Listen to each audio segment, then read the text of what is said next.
We're now halfway through Doctor Who Season 2, Ncuti Gatwa's second season as the Doctor, with Episode 4, Lucky Day, which has just aired. What did I think of this story? Well, I think from the off, I can just say I absolutely loved this. I thought it was absolutely incredible. Buzzing afterwards. Completely buzzing. It was just so good. So good. So original, so fresh, so different, so varied as well in what it was doing.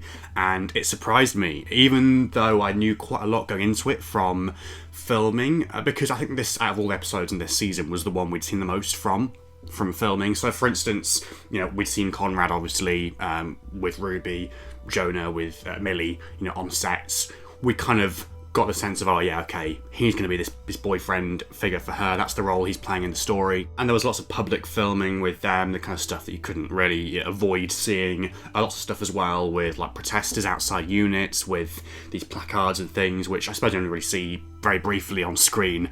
We saw them much better at filming. But yeah, we still got a general sense of, okay, this is going to be going into the dark side, or the perceived dark side of units as well. And even actually, I remember seeing some photos that I think the press had got from the filming in the village with the unit helicopter and Kate and the unit crew. And there was one photo that was released as part of an article which showed the actor who had been glimpsed playing one of Conrad's friends, then wearing one of the monster, the Shriek outfits with the mask as well, the kind of whole Scooby-Doo thing. So even that was something that I'd kind of heard about, sort of, but still I was kind of going into this thinking, okay, yeah, surprised me. I don't quite know how it's going to play out. I know bits and pieces, and even then, I mean, that only took us to the halfway point, the whole reveal of Conrad's true motives, the whole think tank thing. Is this the same think tank as the one from the Tom Baker era? Who knows? I've not even kind of delved into that yet, really. I'd have to see. But yeah, just brilliant. I thought that was so well done. The way it lulls you into a false sense of security. It sets the story up as one thing. This is about Ruby Sunday, her life on Earth, after the Doctor. That's very much how it was talked about in interviews and stuff. And yes, we knew this boyfriend character was going to be there. We suspected there was something more to him from the filming stuff we'd seen, both for this story and also for the finale actually as well. And but then at that moment it plays out and it's so brilliant. And also, the stuff that comes afterwards, it just really ramps up. I could have been forgiven, I think, when watching it for the first time, like, oh, is this the climax of the story? Is this the big reveal? Is that it? But no, there's more afterwards. It goes to other places. It kind of becomes more expansive and, yeah, it just goes up another level. Like, all the stuff with units and, like, Conrad with his TV interviews, the whole, like, TikTok social media side of things, live streaming, the cameos from Tracy Wells, brilliant, love to see it. And then all the stuff involving units, and we've seen that unit ops room, or whatever they call it, the control room. We've seen that loads of times now, really, like in the Giggle and the finale last year. But it still feels fresh and new, and they're doing interesting stuff with it, like with the lighting this time, and the whole idea of having this monster kind of breaking in, and Conrad as well, like hijacking the building, and he's got this traitor on the inside, this inside man, and he's there with a gun, and it's like, he is almost scarier than any other monster that they've actually got down there in the vaults, or like Sutek or the Shriek or whatever. There was a real sense, of danger there as it kind of escalated towards the climax, and it's like, I see what you're doing here. I see you're tapping into all that kind of stuff, like with fascism and influencers, and in particular kind of young male influencers that appeal to that same demographic and toxic masculinity. We saw that a bit, well, even just a few weeks ago with Alan David Budd in The Robots Revolution. We saw it last year as well, of course, with Roger Ap William in 73 Yards. So that's kind of a nice running theme here. But this story delves into that like deeper than any story so far. And, obviously Conrad is going to come back later in the season. I don't think that's a spoiler to say. So we're going to see more of that as well. But the way it's dealt with here, the kind of, in terms of this story and the way it's rounded off, I mean, that scene at the end between Conrad and the Doctor, oh my god, amazing, so great. Like, Ncuti was so steely there, and so also like very like strict and stern and cold, and like, you are the bad guy and I'm the good guy. And I think that was one of his best performances so far, and some of the best material he's been given as well. There's the speech he gets there, where he's kind of putting Conrad in his place and is kind of setting stuff out and saying, you're the bad guy, you're a coward, you're never going to win, people like you are never going to triumph, good will always triumph over evil. That was yeah, just like really intense and dramatic, and like a great message for the show as well.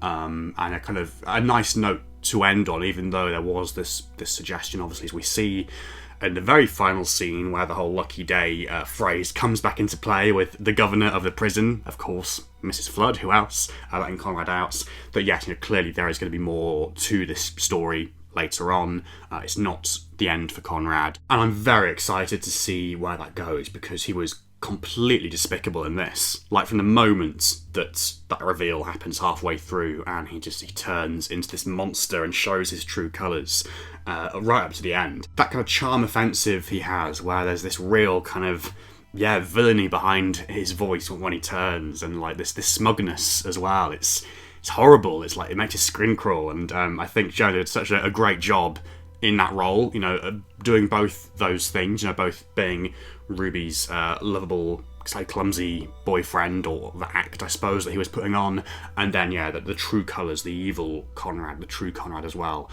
So, very much looking forward to seeing what comes of him, and in particular, whatever's going on there, this alliance between him and Mrs. Flood, I suppose, is that part of the unholy trinity that's been mentioned by Russell in some promotional material.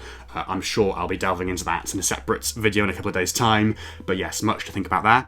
In terms of the rest of the story, I mean, Millie Gibson back as Ruby, fantastic. There have been so many people saying recently that, Verada Sethu is brilliant as Belinda, and yes, she is, but I feel that sometimes it's at the expense of Millie as Ruby, and no, she is actually great as well, and she kind of proves that here. She comes back and it's like she's never been away. We get those flashbacks to like that adventure, that first encounter with the Shriek, which I think she says comes like half an hour after the Devil's Chord, basically. Half an hour after the Beatles, half an hour earlier they were doing the twist, apparently. But yes, and it's like, oh yeah, like, it's like you've never been away. It's like we're stepping back into last year's season and her dynamic with Ncuti as well. That was, really nostalgic. I kind of felt for that. Like, oh yeah, that's how it was. It's nice to get a bit of that again. But she was just brilliant. It was really great to check in with her, to see her family again, her two mums and her gran and everything, and her heartbreak at the end as well, like the way she's been played, the way she's been used by Conrad.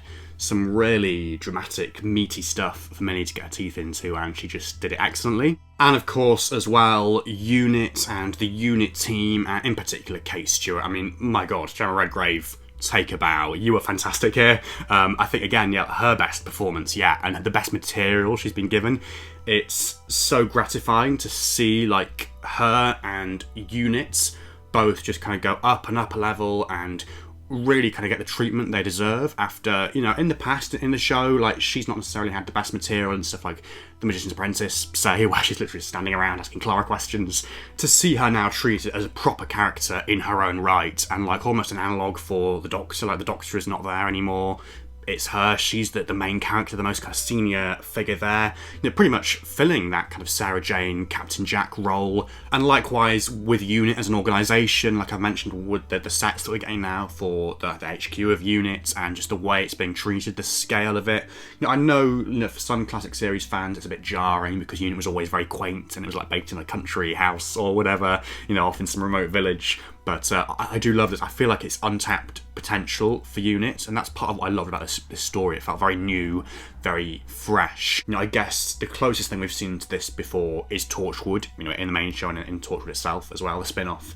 But it feels like we're seeing new sides to Unit, and we're really kind of tapping into that potential that was always there, but now it's getting the treatment it deserves. It's become this massive organisation with all these complexities and complications, and people like taking them on and trying to hijack Unit, trying to expose Unit, quote unquote. That was brilliant, and all that, both with Unit as a whole and Kate, it all foreshadows, I suppose, what's to come later on with The War Between the Land and Sea, our upcoming Unit Sea Devil spin-off. Like, this story got me so excited for that. I think it really justifies the existence of that spin-off to anybody that's still doubting, like, whether we need it or not.